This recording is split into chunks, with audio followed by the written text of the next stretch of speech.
Hi guys, welcome to another video. Today we're going to be taking Roman on a conditioning ride on the road. We currently live in upstate New York and it's still winter. Where we board, we don't have access to any sort of arena. So any work that we want to do kind of at speed is done on the road. They actually sand the roads up here and that sand gets pushed to the side and it really makes a nice footing that Roman really enjoys. I have a couple different spots on this road that are deemed my road arenas. And what you're going to see here is my larger road arena that I use for the majority of my canter work. We warm up by walking down the long driveway and making the way all the way to this road. It's about half a mile from where we board. And we do pick up Trot for a few minutes just to make sure that he's nice and warmed up. I've had Roman for 6.5 years, and last year was really the first year that we started focusing on canter. I haven't mentioned it yet on this channel, but Roman is a wobbler, which means essentially that the bones in his neck are too narrow for his spinal cord, and at certain head positions his spinal cord gets pinched. And the nerves that tell him where his hind feet are the first to get pinched. So he has what is called proprioception. He has altered proprioception of his hind feet. It took us a few years to get to the bottom of that diagnosis. It definitely all made sense with the symptoms and things that I was feeling with him, that just, the classic just wasn't quite right. But I'm very grateful to have that diagnosis and be aware of that. And I found that he's very comfortable and able to do his job, especially in straight lines. And I don't ride with really any contact or bend his head any certain way. I let him decide where he wants to have it. So with focusing on so much canter last year, he really got quite strong. Previously, he could only hold it for a couple of strides. He really wasn't all that into doing it. I really didn't push him until last year. And I kind of went into it with the mindset of we'll see how far he can go. And if he says it's too hard and he can't do it, then we won't do it. But he actually ended up really enjoying it and getting stronger and stronger. So I was super happy with that progress. For 2026, I definitely want to continue focusing on canter, really improving the quality of the canter, the hind end engagement. That's something he's really struggled with, was pushing from behind. So we're making improvements with that, and I really want to keep that as my main focus for 2026. I was really happy with how he did today. He really put in some very nice work, and you can see he even got a little bit of speed at one point. Now, Roman usually canters around 12 miles an hour, so it's quite slow. I know a lot of people are jealous and wish that their thoroughbred cantered at this slow speed, but he did get a top speed of a little over 14 miles an hour, which is pretty good for him. We ended up doing around 5 minutes of canter and 10 minutes of trot, and I feel like that was pretty good for a winter conditioning ride. I want to talk a little bit about my experience at Road to the Horse. So I just got back from Kentucky from attending Road to the Horse 2026, and I was very excited to go because I saw that Ryan Rose was going to be competing, who I followed for a number of years, as well as Elisa Wallace, and I followed her for I don't even know how long, longer than I've had horses. Road to the Horse is a colt starting competition. The trainers get to pick their colt, and they have a few days to work with it and essentially start that education of under-saddle training. And at the end, they have to do some rail work maneuvers as well as an obstacle course. I think most of the trainers got their first pick of colts, and it was very interesting to watch the first day. All 4 of the trainers caught their horses very quickly. Some did rope them, others were able just to kind of work on some joining up type of work and catch them that way. Tiffany McLaury, wasted no time, went right to saddle, under saddle training. Same with Dowers. Ryan Rose kind of practiced some desensitizing and some jumping up and down and, feeling all over the horse. And Elisa did her typical big jumping up and down and climbing all over the horse. It was quite fun to watch. I did feel like that first day Ryan kind of tiptoed around his horse. There were some ladies talking after, and they were remarking how amazing it was that Ryan's horse didn't do any bucking and all the other horses, had some outbursts and bucks. Very good. And, I kind of thought to myself, well, he didn't really push the horse. The horse wasn't necessarily calm, but it was standing there kind of, you know, able to handle the pressure he was giving it because it wasn't too much, but it wasn't actually relaxed. All of the competitors were able to get on their horses and ride around a little bit. There was quite a bit of bucking from Nick's horse, and quite a bit from Tiffany's as well. The second day, Ryan really came out and did a whole lot more with his horse. And because of that, we saw a lot of explosions from that horse, a lot of bucking, and a lot of saying no. Granted, he did pick a boss mare, so he did not pick a necessarily easy horse. But all of the horses were quite opinionated. I was impressed with Nick Dowers' horse. That horse came out essentially a completely different horse and really put in some good work for him that second day. Tiffany's horse struggled the second day as well. It was really struggling with the tarp, and at one point she had it saddled and had some obstacles set up, and it went to walk over the tarp and caught it in its foot, and that led to a massive bucking explosion, and it ended up bucking across her PVC ground poles and shattered a bunch of those. And I was thankful that she was not on that horse because it was the classic blind fear bucking for its life. Elisa's horse Windy did quite well the second day. She definitely struggled with standing still for Elisa to mount, but once she was able to get on, she did well. Definitely more forward. The first day she kind of struggled to get her forward and get her moving. She picked a horse that was very bold and confident and playful, which I think was a wise choice for a competition like this. You really need that natural curiosity and boldness.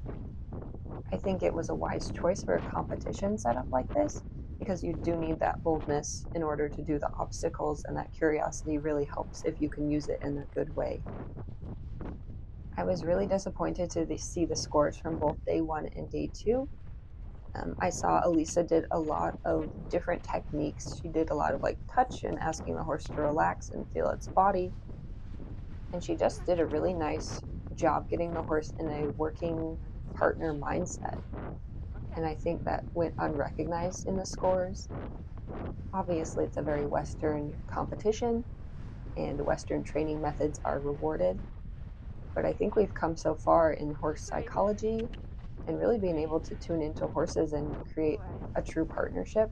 And I was hoping that that was something that would be rewarded. For the third day, the competitors had about 20 minutes in the round pen to catch and saddle their horses. And then they had time outside to do their maneuvers. And then after that, their obstacles. Part of me was hoping that Elisa would be last so we could really see all the competitors and then her and really make that good comparison. So I was a little disappointed to see that she was picked first. So she went out to the round pen. I don't know if you guys have seen that video, but she opens the gate and the horse is on the other side of the round pen. And you hear it call out, and the camera moves, and you can see the horse trots right up to her, and she's able to catch her with no problem. So that was a really sweet moment. She didn't have any issues doing any of the things with her, got her saddled. Actually ended up using a mounting block, which her filly stood perfectly for, which was really nice to see. For their rail maneuvers, they got quite a nice walk and trot. Canter wasn't quite as nice. Stop was decent. Backup was nice.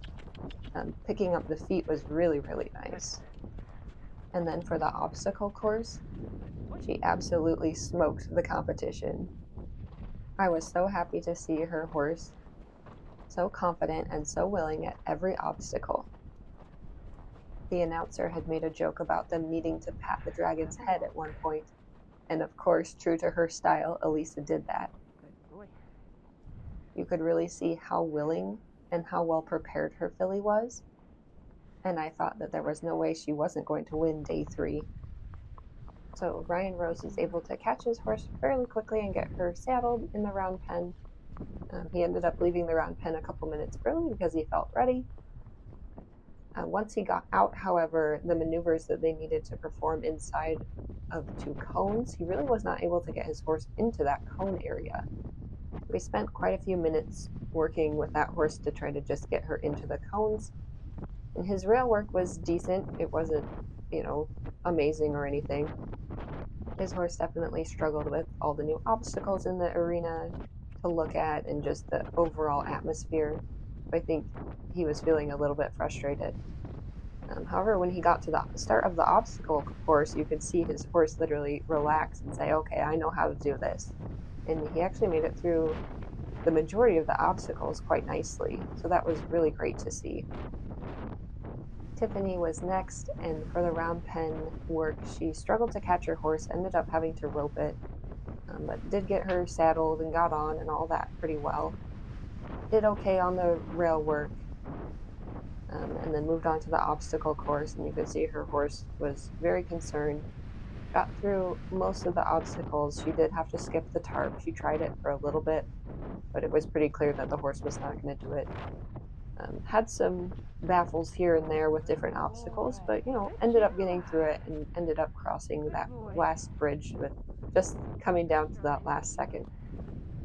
Nick Dowers was the last to go for his round pen work. He was able to catch his horse. He put the saddle pad on and swung the saddle over. The horse kind of spooked a little bit and ended up dumping the saddle and pad on the ground. But he was able to get it back on and kind of got everything under control. He did get out of the round pen and did his rail work. His walk was not great. It was the classic kind of drunk looking walk where the feet are crossing over and, the horse is not going freely forward, just kind of going all over the place. Trot was good and canter was quite nice. Everything else, his stop was good.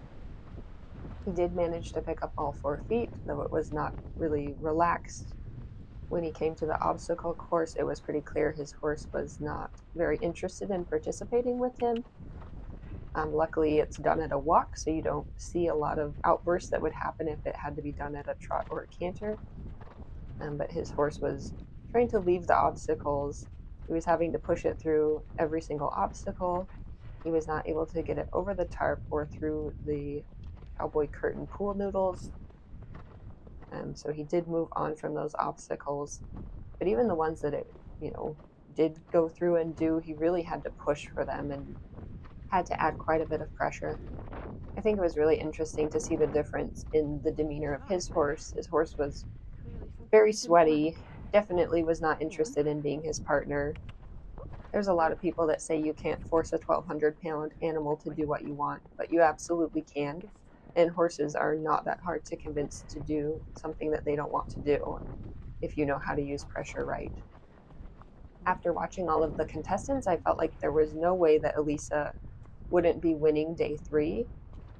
And the fact that she even made it to the freestyle round and had so much extra time, I felt that maybe that would even be enough points to put her as first.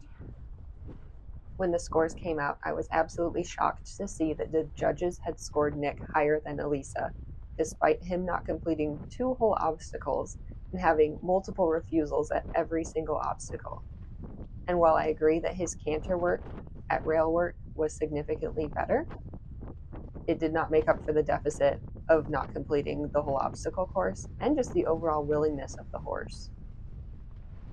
Elisa ended up coming second. I was very disappointed in the scoring overall. And maybe it's just the setup of how the scorecard worked, but I really was hoping that it would be a competition that would be a little bit more progressive and reward that relationship, reward the trust, reward the trainer's ability to see the horse in front of them and really work with that individual horse. And I think Elisa did an amazing job of that. She really read that horse and she made things fun. She kept it light, she kept it quick, everything that that horse needed. And on the final day, that was so clear. It was undeniable. And for her not to win was honestly just wild to me. But I understand, it is a Western colt starting competition. They do still believe in a lot of traditional training methods. And I think it's a great opportunity for us to see there are better ways. We've come so far learning about psychology. We have people like Warwick Schiller. We have TRT method. We have so many different, modalities to use and different options to train with. I was honestly disappointed that Road to the Horse didn't even seem to recognize any of these other techniques and didn't reward the true partnership formation that happened. I really had hoped that the horse that was the most willing and had the most trust in its human partner would be the winner. And I know a lot of other people felt the same. So, all in all, while it was a very interesting experience, it just left me feeling disappointed that the clear winner was not the chosen winner on the scorecard. Let me know what you guys think in the comments below if you were able to attend or even watch on YouTube or see clips. I'm very curious to know what everyone's thoughts were. Thanks for listening to my rant on this. I know I have a bit of a different opinion than a lot of people, um, but I really think that if there's a better way to train horses, we should be constantly striving to find that and keep learning, because that is what horses are. It's just constant learning and constant growth. And if you're not growing, you're not doing right by your horse. Thank you guys so much for watching, and leave me a comment about your thoughts down below. And please subscribe and follow along on our journey.